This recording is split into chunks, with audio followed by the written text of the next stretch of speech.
Hello friends, स्वागत है आपका मेरे यूट्यूब चैनल पे। आज मोहिना का बदला जो है एपिसोड 3 है। एंड आपको मेरी ये कहानी पसंद आए तो प्लीज़ अपना सपोर्ट दे, अपना प्यार दे, अपने दोस्तों के साथ शेयर करें, रिलेटिव्स और जानने वालों के साथ। तो please like share and subscribe करें और अपने चैनल को प्यार दे और उसे सपोर्ट करें। और कहानी तब शुरू होती है एक छोटे से ब्रेक के बाद, एक इंट्रो के बाद। Thank you.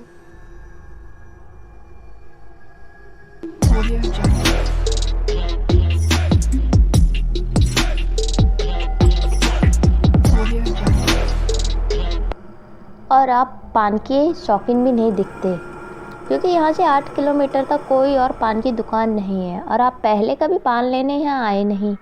उसने तपाक से दूसरा सवाल दाग दिया। आपकी बात सही है। मैं इधर से गुजर रहा था तो सोचा क्यों ना पान का लुत्फ़ लिया जाए। क्यों, जो पान नहीं खाते उनको पान देना जुर्म है क्या? इस बार मैंने प्रश्न कर दिया। नहीं मालिक, मेरे कहने का ये मतलब नहीं था। मैं तो बस यूं ही जानकारी के लिए कह रहा था, पान वाले ने उत्तर दिया और ठहाके मारकर हंसने लगा। अब माहौल थोड़ा थोड़ा दोस्ताना हो चला था और उसकी इस ठहाकों में मैंने भी साथ दिया। मैंने कहा, भाई आपसे एक जानकारी चाहिए थी। बोलिए साहब, हम तो इसलिए ही यहाँ बैठे हैं। यह कहकर वो दोबारा हंस पड़ा। मैंने पूछा, आप लोहार को जानते हो क्या? साहब, यह गांव में तो 2 लोहार हैं। आप किस लोहार की बात कर रहे हो? उनका नाम तो बताइए, खोके वाले भाई ने पूछा। उनका नाम तो नहीं पता, मैंने कहा। खोके वाले भाई साहब ने कहा, श्रीमान जी ऐसे कैसे बता सकता हूँ, क्योंकि जो गांव में 2 लोहार हैं वो इस गांव की जहाँ सीमा ख़त्म होती है वहीं एक तालाब के आमने सामने रहते हैं और वो दोनों भाई अपने अपने परिवार के साथ रहते हैं। मैंने खींच कर कहा, भला ऐसा कैसे हो सकता है? उसने तो मुझे कहा था कि इस गांव में बस एक ही लोहार रहता है जो इस मस्जिद के सामने रहता है, और हाँ, उनकी एक बेटी है जो बेहद खूबसूरत है, जिसकी उम्र करीब 17-18 साल की रही होगी, और हाँ, उसका नाम मोहिना है। मेरे सारे प्रश्नों का जवाब वो बेबाकी से दे रहा था, लेकिन मोहिना का नाम लेते ही वो झेप सा गया और अपनी नज़रें चुराने का प्रयास करने लगा। मैंने फिर दोबारा कहा, कुछ जानते हो तो बताओ, क्योंकि मैं यहाँ नया हूँ। मुझे यहाँ आए हुए करीब 4 महीने हुए हैं। मेरी यहाँ किसी से खास जान पहचान नहीं है। साहब, मुझे याद आया, मुझे अपनी बच्ची को स्कूल से लाने का वक्त हो गया है। मुझे जाना होगा। खोके वाले ने बिजली के झटके से खोके के बाहर आकर खोके को बंद करके ताले को लगाया और असहज और भय से कांपते हुए होठों से जवाब दिया।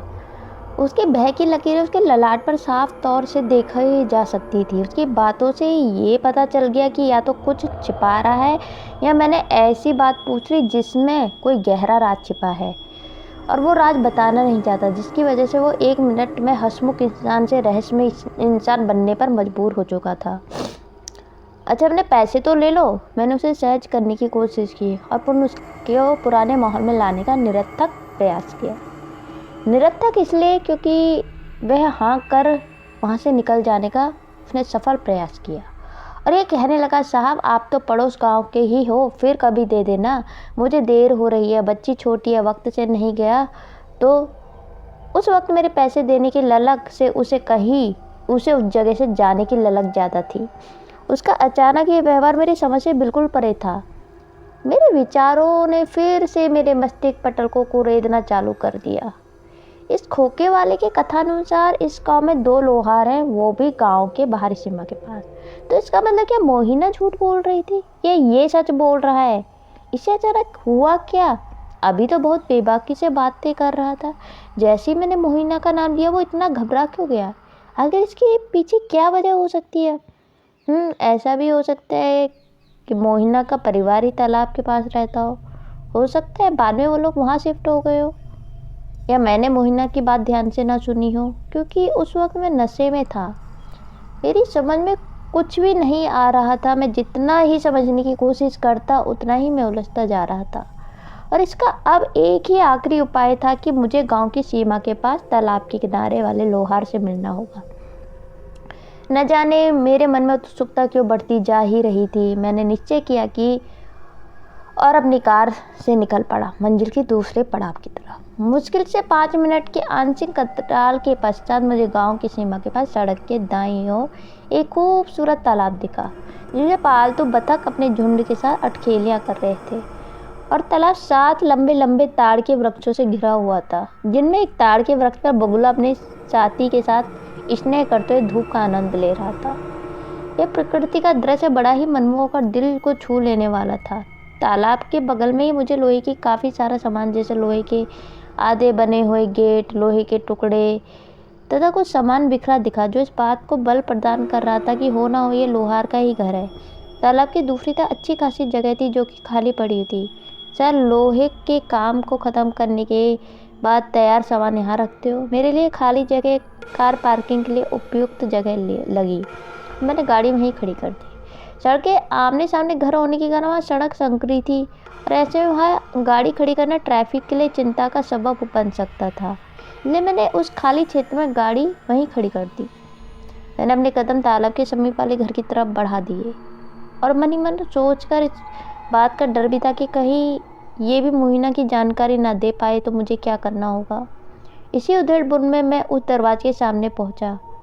दरवाज़ा अंदर से बंद था। मैंने दरवाजे को जैसे खटखटाया, अंदर से एक बहुत ही सुरीली आवाज़ आई, कौन है बाहर?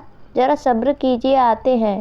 ये मनमोहक आवाज़ जैसे ही मेरे कानों पर पड़ी, मेरी मुस्कान अपने आप खिल गई, और ऐसा एहसास हुआ जैसे कि ये मधुर आवाज़ पहले भी कहीं सुनी हुई है। अरे हाँ, ये तो मोहिना की आवाज़ लग रही है। मैं मन में प्रफुल्लित हो उठा कि चलो अंत मोहिना से मुलाकात ही हो जाएगी। मैं बहुत प्रसन्न हो गया। मुझे लगा कि पिछले 2-3 दिनों की सारी उलझनें और जिस परेशानी को झेल रहा था उसका अंत होने को है।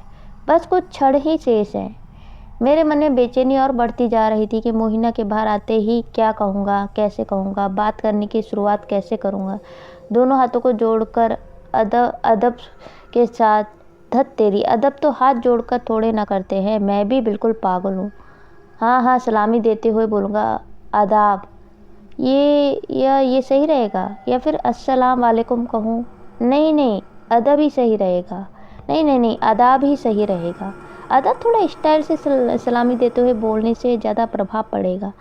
सबसे पहले आदाब कहते हैं, उसकी माँ के हालचाल लूँगा, उसके बाद उससे कहूँगा तुम कैसी हो, और तुमने झूठ क्यों बोला कि तुम मस्जिद के सामने रहती हो? नहीं, पहली मुलाकात में उसकी शिकायत करना सही नहीं रहेगा। उसे कहीं अच्छा ना लगे तो। मगर जैसे ही दरवाज़ा